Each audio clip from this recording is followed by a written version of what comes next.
to Weather HQ. I'm Paolo del Rosario. This week, we take a closer look at how Filipinos are building resilience and sustainability, from being ready for disasters to protecting our heritage and caring for our seas. First, we talk about why every Filipino household should have a 72-hour lifeline kit and what essentials to keep inside.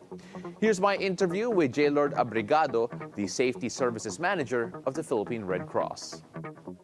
Firstly, the first 72 hours is very crucial, no? Because when we have disasters, especially yung ina-anticipate natin na the big one, it's anticipated that 72 hours madidelay yung support from the government. Okay. And pwedeng mamatay yung communication and yung economic ano natin, walang store, walang market, ganyan, and also yung transportation. So the first 72 hours is very, very crucial.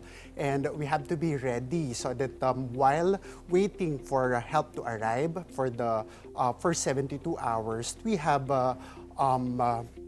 things and materials that we can use para sa family natin and of course for our self then. You know, not to be competitive, pero there is a certain Red Cross ready to being prepared for disasters. We've seen different cities give out the mga go kits din nila, yung mga disaster response kits, and I'm sure they also work very well. But when we talk about being Red Cross ready, what makes this more comprehensive in your mind? Because again, we're preparing for 72 hours, which is really siguro not a lot of people would have thought that 72 hours is going to be the number that we're looking at in terms of yung delay of help. Yeah, that's correct. Very important, no? Kaya advocacy namin sa Philippine Red Cross itong 72-hour lifeline kit because we believe that 72 hours lifeline kit should be very personal because each person has different needs. Katulad ng mga senior citizen, they have maintenance drug that others don't have. I understand, yeah. Yes, meron tayong mga infant who needs diapers, vitamins and special medicines then for them. And we also have citizens with special needs. No? So dapat maging personal ito and we should also support them with whatever needs they have for the first 72 hours when the disaster strikes. Let's talk about yung readiness ng mga Pinoy in general because we have been drilled incessantly about how to handle earthquakes. There have been national government events that are trying to raise awareness when it comes to that. There also have been mga apps that have been there to help us prepare, like yung mga Hazard Hunter, Project Noma, to be able to get ready for all of these events. We're going to talk about how you feel, how ready the Filipino is in general based on your experience when it comes to equipping themselves actually for these moments. Right. Sabi nga namin sa Philippine Red Cross to, we became resilient over time because ang Philippines is actually #1 sa sabi namin, we have the cocktail of all hazards. We have earthquakes, storms, and ganyan. And we really have to invest in being resilient, no? But the problem is naging based ito sa capacity ng local government. And as we know, not all local government LGUs has the same capacity. Yeah. Maybe here in Metro Manila, because we have a very good LGU and they have a good funding, no? So they can give out tong mga lifeline kits na ito. But in other parts of the country, especially the geographically isolated part of the country, hindi siya nabibigay ng LGUs nila, maybe because lack of funds or whatnot, no? So it's very, very important. Sabi nga namin, if the government cannot have it, let's personalize it. Let's make our own lifeline kit, no? Para maging ready tayo. All right, so let's take a look at the kit itself. So can you give us a little run through on what we have here and siguro what the kit should contain if people want to build their own? Right. So firstly, ang kailangan natin is the food items. Okay. No? So ang food items natin, meron tayong mga canned goods, but make sure it's easy open, no? Easy open canned goods kasi walang can opener for no. Okay. That meron din tayo mga nasa pouches na ready to eat food because you cannot cook in the evacuation center. Okay. So I'm going to hold it up just so our viewers could see it, by the way, para makita nila yung example. So you have yung mga ready to open easy to open cans kasi can openers are a problem also. Then of course yung mga pouches here at the back as well. So please go on. Right. Also, very important ang water. So, kailangan meron tayong at least 3 liters of water per day per person. Per day per person, Yes. 3 liters of water. Okay. In order for us to survive, no? So kung ilan kayo sa family, so you need to add up. Meron ding mga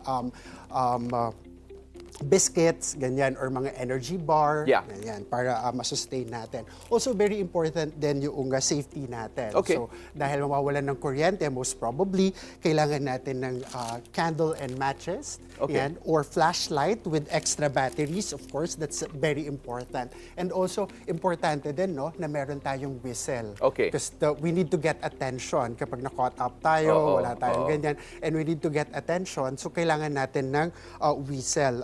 Also, we need yung mga utility ropes, no? Yan, pangtali. Mga utility ropes, yes, okay. pangtali natin sa mga tarpaulins, ganyan, pwedeng sampayan, or kung ano man yung pwede natin gamitin dyan. What's very important is, itong sinasabi namin, to secure your documents, mga land titles, birth certificates, ganyan, and mga importanteng documents, passport, ganyan.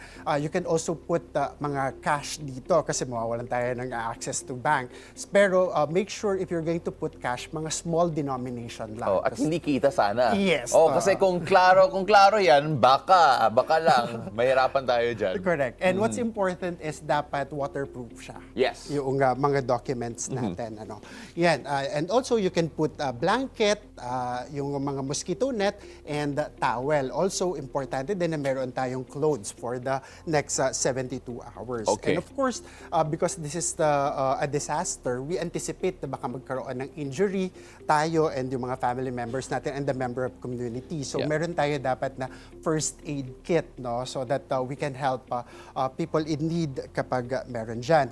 Isama na rin natin dyan yung ating pang BP monitor, yan, mask, and of course, kailangan din natin ng hygiene kit. No? So yung hygiene kit natin, meron itong shampoo, toothbrush, toothpaste, yan, for self-care natin. Also, we need to have a thermal blanket. So this is a mylar plastic, no, na makakatulong sa atin to maintain temperature. Yan. And also, we need to stay informed. So we need a transistor radio. So this battery-operated transistor radio. Just make sure na doon tayo makikinig sa tamang information yung makukuha natin. Dito sa Bilyonaryo, makinig kayo dito. Yes, of course. Ayan, meron din tayong mga power banks. Ayan, solar powered light. Okay. Ayan, so that meron tayong tapos meron tayong mga water containers. Yan. And so we have all of this here, and again, so many people have been preparing their mga go bags. But in your experience, looking through the different go bags, mga different emergency kits from different areas, ano kaya yung mga napapansin mo na overlook most of the time? Right. Pinaka-importante dyan is the first aid kit. No? And also yung special effects. Sabi ko nga, this should be personal. So dapat kung ano yung pangangailangan natin, yun yung pinaprioritize natin. Like prescription medicine for elderly persons. No? Kasama din po dyan yung reseta mismo. Kailangan nilalagay natin. And this should be 3 to 7 days na supply ng medication. Kung meron naman tayo mga bata, ganyan, we can put mga mosquito repellent stickers or lotion. So again, this should be very, very personal. Up next, we head to Iloilo, where traditional salt-making practice is helping preserve culture and support sustainable livelihoods. Stay with us. Weather HQ will be right back.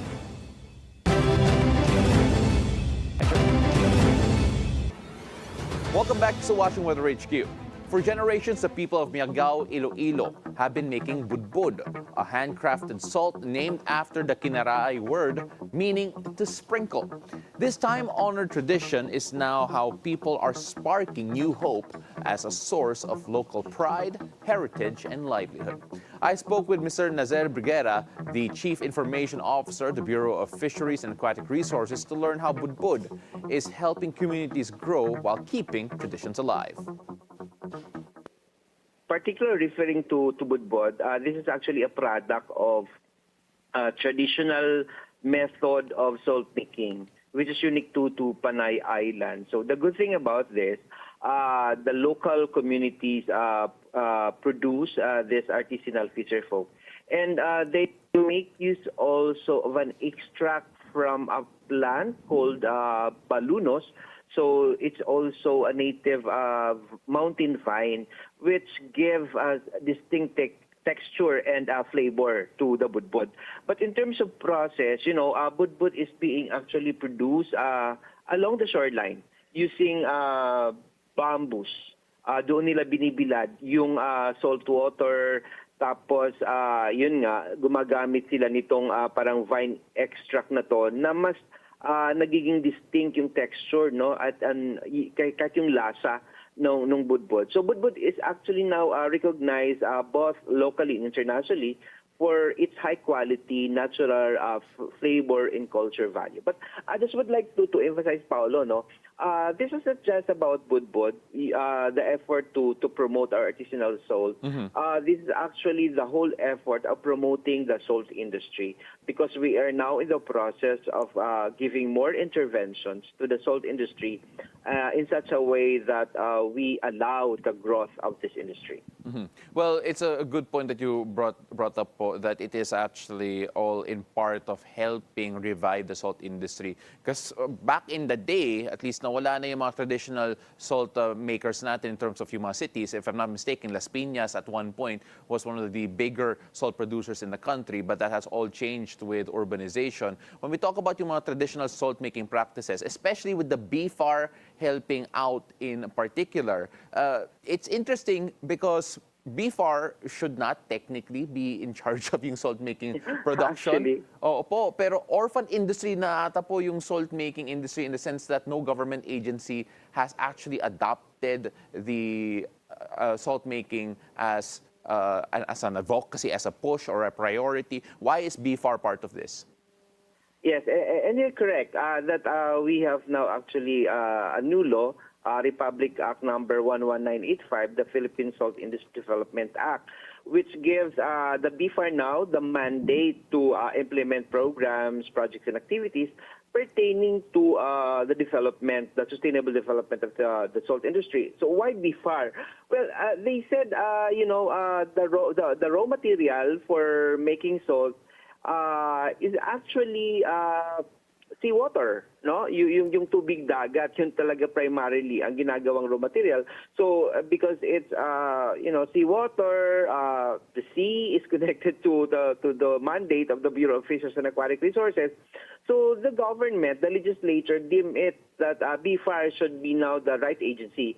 And if I may just share, in the old days, traditionally, salt is also being produced using our brackish water fish pond.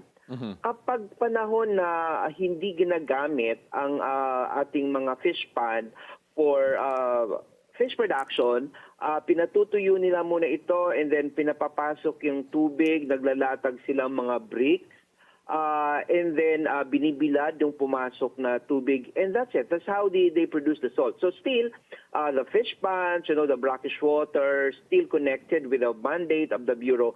That's why, that's the reason why the BFAR now has been identified on the basis, based on the new law, to be the government agency implementing program on the salt industry.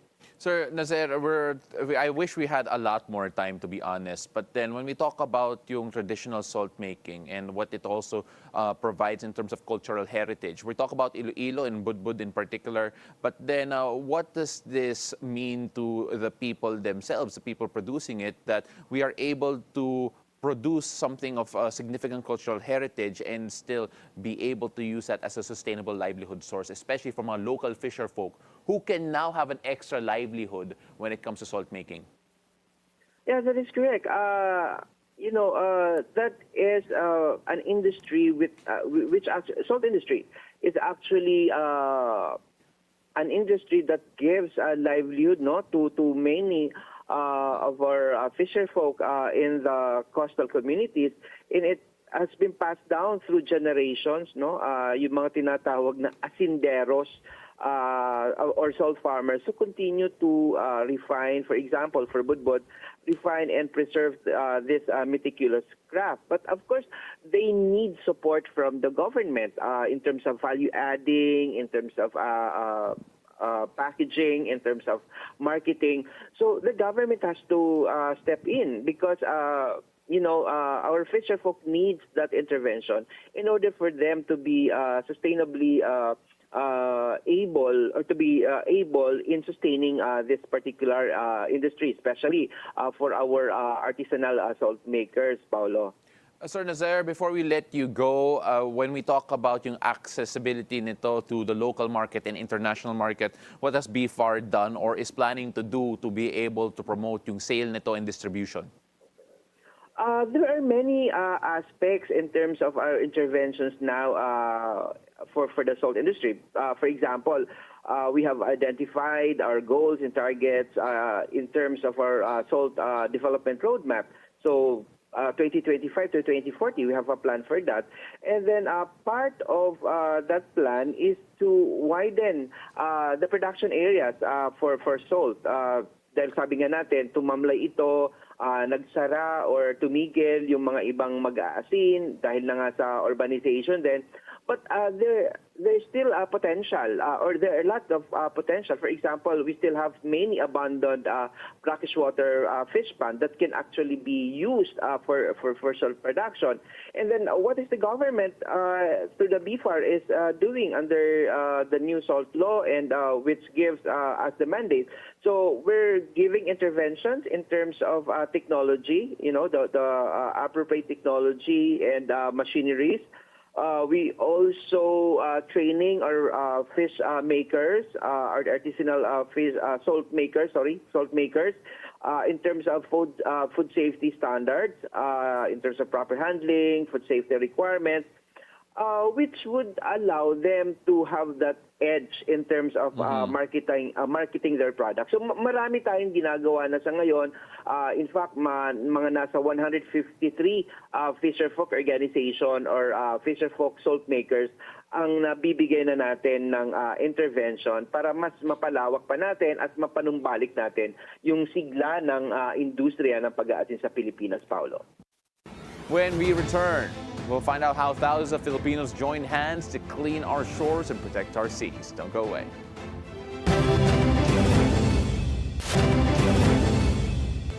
You're still watching Weather HQ. I'm Paolo del Rosario.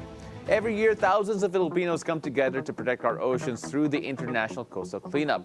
In 2025, over 16,000 volunteers joined the DNR in collecting more than 56,000 kilos of trash from coastlines and waterways in NCR alone. Now, it is a reminder that collective action can make waves of change. To tell us more about this year's cleanup and continuing efforts for cleaner and more resilient seas, here's my conversation with Ms. Mariglo Rosaida Laririt, the Assistant Director of the DNR Biodiversity Management Bureau. This movement started back in 1986, no? Ito'y naging bahagi ng ating bansa. Mula noon, nagkaroon pa ito ng presidential proclamation para lamang maitalaga ito tuwing ikatatlong Sabado ng bawat Setyembre ng taon. So, itong mobilization na ito, yes, you are correct. This is something that we may say is spearheaded by the DNR, from government being the agency that's in charge of, protecting the environment, including waste management. But sa tinagal-tagal ng movement na itong International Coastal Cleanup, I think it is accurate to say that all over the country, napakarami ng mga ahensya, hindi lamang ng gobyerno, but also private sector, individuals, groups, that have actually spearheaded in their own local sites. But for DNR, ang naitala po natin ay 289 sites this year sa ating 16 na regions nationwide. So ito ay isang collective effort.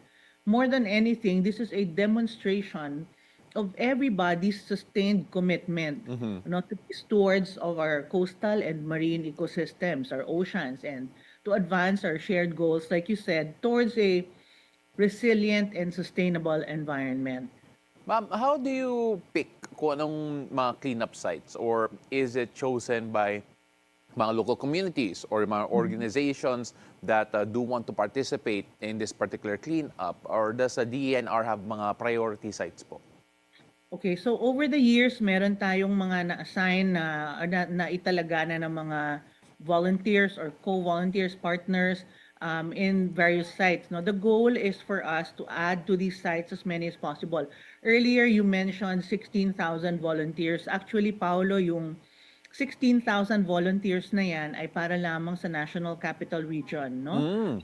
All over the country, naitala ng DENR at sinasabi kong naitala dahil I am 100% sure that maraming hindi naitala or maraming hindi nakapagpatala, no, for Opo. one reason or another, weather being one of them. But I am sure that the number is so much bigger, and we got a total of 103,400 volunteers all over the country who work hand in hand to address this growing marine litter problem of ours, no? So when we say 103,400, that includes a variety of national government agencies, mga local government units, mga non-governmental institutions, schools, even churches, private sector partners, no? So in other words, itong trajectory natin over the years, bagamat dahil din sa pagdami ng tao, dahil din sa pagdami ng pwedeng mga produkto na makokonsume, no? Dahil ito naman lahat ay kasabay ng paglaki ng ating populasyon, ay dumadami ang ating basura, totoo po Yes. yan. Pero dumarami rin ang ating mga kababayan na nagiging aware at nagmamalasakit para sa ating karagatan dito sa aspeto ng solid waste management. Well, Ms. Mariglo, that's great news na over 100,000 at least ang na-recorded in terms of mga volunteers. But of course, you Yes, need to look Pablo. at yung profile din of the waste collected because Yes. if we're also saying na 56,000 kilos, is that also po in NCR or just in NCR or is that nationwide po? That indeed is only from NCR. Okay. No? So that 56,000 kilograms of trash, around 5.6 tons, and all over the country, approximately we were able to gather around 445,200 kilograms of trash, Paolo, across all the participants, no, across all the participating regions. And the most frequently collected items, I think, I get asked that all the time. Yeah. So when you do cleanups, not just the big one, which is the International Coastal Cleanup, what do you come across with? No, what are the most frequently collected items? And Yes. I have to say it's just around because you can also count them one by one when you pick them up, regardless of size. This is for the characterization of what sort of waste it is. Food wrappers, Paolo, Okay. would comprise the majority of the trash items that we gather. Single-use plastics po or the food wrapper or food wrappers in general? Well, it's a combination of plastics, yung pinapangbalot, Opo. at the same time, yun ding mismong balot, yung kumbaga yung packaging nung mga food items na ito, no? So, I guess this really mirrors our consumption patterns, no? And that indeed, so much has been mentioning this, so much has been talked about when it comes to the way we Filipinos are so inclined, obviously, to look for items that are convenient because of the lifestyle, fast-paced. Everyone is moving. Everyone is working so hard. It's also very widely available in the market, so accessibility plays a role. At the same time, of course, cost, no? Because frankly,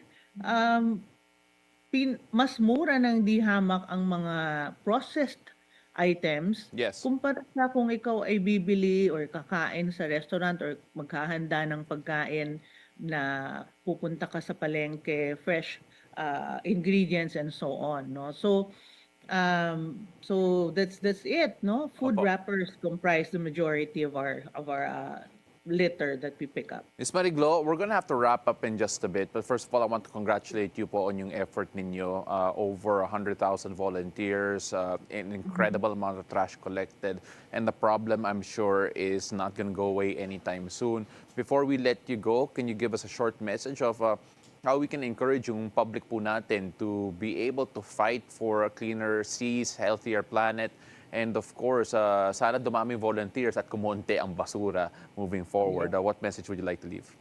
So, well, we all know about reusing, recycling, and so on. And we really call for reduction of waste, because once it enters the supply chain, once it enters the stream of, the flow of things in life, it's very difficult to address it already, no? So it will require more and more resources for our country to address our waste problem. And so to each and every Filipino, ang ating hashtag ngayong taon ay tayo ang solusyon.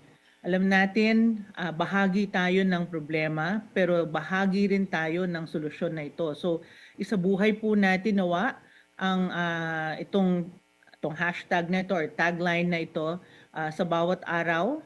Kung tayo ang solusyon, pinag-iisipan po natin ng mabuti bago tayo bumili.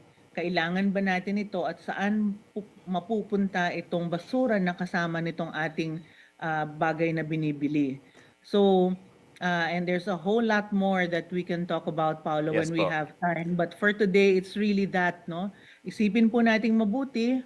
At kung hindi natin ito alam kung saan mapupunta, baka po pwedeng ipagpaliban muna ang pagbili niyan o wag na muna yung bilhin kung hindi po natin sigurado kung saan ito mapupunta. And that's a wrap on this week's Weather HQ. Thank you so much for joining us. I'm Paolo del Rosario. We'll see you again next week, only here on BNC, the Bilyonaryo News Channel.